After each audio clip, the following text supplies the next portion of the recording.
Laurent Mauvigné, continué. Première partie, décidé. La veille, Samuel et Sibylle se sont endormis avec les images des chevaux disparaissant sous les ombelles sauvages et dans les masses de fleurs d'alpage.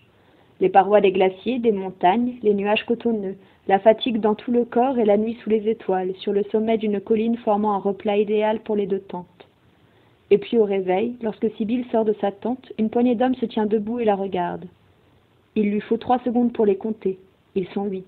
Et une seconde de plus pour constater que les 2 chevaux sont encore à quelques mètres, là où on les avait laissés hier soir. Samuel se lève à son tour. Il ne comprend pas tout de suite. Il regarde sa mère et, à l'agressivité qu'il reconnaît dans la voix des Kirghizes quand ils se mettent à parler, à questionner en russe, et surtout parce qu'à sa façon de répondre il voit que sa mère a peur, il se dit que la journée commence mal. Sibylle parle russe. C'est l'avantage d'avoir eu des grands-parents qui ont fui l'Union soviétique. Mais c'est comme si elle n'entendait rien de ce que lui dit l'un des types. Elle fixe un instant ses yeux bleus, son visage fermé, les autres avec leur tête noircie par le soleil et le travail. Mais qu'est-ce que c'est leur travail? Sibylle sait qu'au Kirghizistan, voleur de chevaux est un travail qui a une tradition et une noblesse. Alors, pour l'instant, elle ne répond pas, ou seulement en posant d'autres questions. Et les autres ignorent si c'est seulement sa voix et son accent qui déforment les mots qu'elle dit, ou si c'est bien la peur, l'émotion, le danger qu'elle ressent. Pendant ce temps, Samuel s'est levé. Il a empaqueté ses affaires. Il démonte sa toile de tente et lance des coups d'œil à sa mère. On regarde les chevaux qui broutent de la luzerne un peu plus loin, en se disant qu'il faudra se rapprocher. Mais pour l'instant, c'est le cercle des 8 hommes qui se referme, se rétrécissant, se précisant comme les questions qui fusent. D'où venez-vous comme ça? Pourquoi vous venez dans ce pays où il n'y a rien à faire? Pourquoi vous avez envie de marcher si haut dans les montagnes? Qu'est-ce que vous voulez? Pourquoi vous venez et pourquoi une femme se promène seule avec un garçon si jeune? Vous n'avez pas de mari? Il n'y a pas d'homme avec vous, non? Et vos chevaux, ils ont l'air robustes. Vous les avez achetés où? À qui? Loin? Au marché de Hoche? À Bishkek? Sibylle et Samuel ne regardent pas le type pendant qu'il lance ses questions.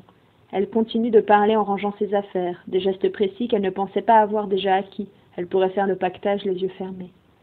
Elle continue de poser des questions pour ne pas répondre à celles dont le débit se fait de plus en plus pressant. Elle a défait et rangé les tentes, scellé les montures. Samuel détache les chevaux. Les hommes ne disent plus rien, ils ricanent, observent.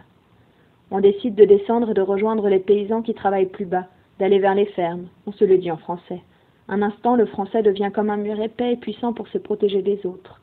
Ceux-là qui maintenant parlent entre eux et se mettent à rire d'un rire mauvais et rageur. Quand Sibylle ouvre la marche, elle fend le cercle qui s'est fermé autour d'eux. Samuel la suit. Le regard des hommes qui les laissent passer est une barrière plus difficile à franchir que leur corps. Mais le cercle s'est ouvert et forme une ligne flottante. 8 hommes qui les regardent partir et les suivent longtemps. D'abord du regard, puis en marchant derrière eux, de plus en plus près. Ils ne lâchent pas si facilement. Ils insistent, toujours les questions sur les chevaux. Mais Sibylle ne répond plus. Elle murmure à Samuel qu'il faut continuer à descendre. Sa voix est si basse maintenant qu'elle chuchote comme si elle craignait que l'un des hommes parle français. Ce qui est absurde, bien sûr, elle le sait, peu importe, c'est plus fort qu'elle. On lui avait bien dit que c'était une connerie de partir avec son fils comme ça à l'aventure, seulement tous les deux. Mais elle avait tenu bon. Elle avait répondu: « Qu'est-ce que vous voulez que je fasse? Vous voulez que je ne fasse rien et que je laisse Samuel plonger et lâcher prise complètement? » Non, ça c'est hors de question. Je ne le laisserai pas tomber.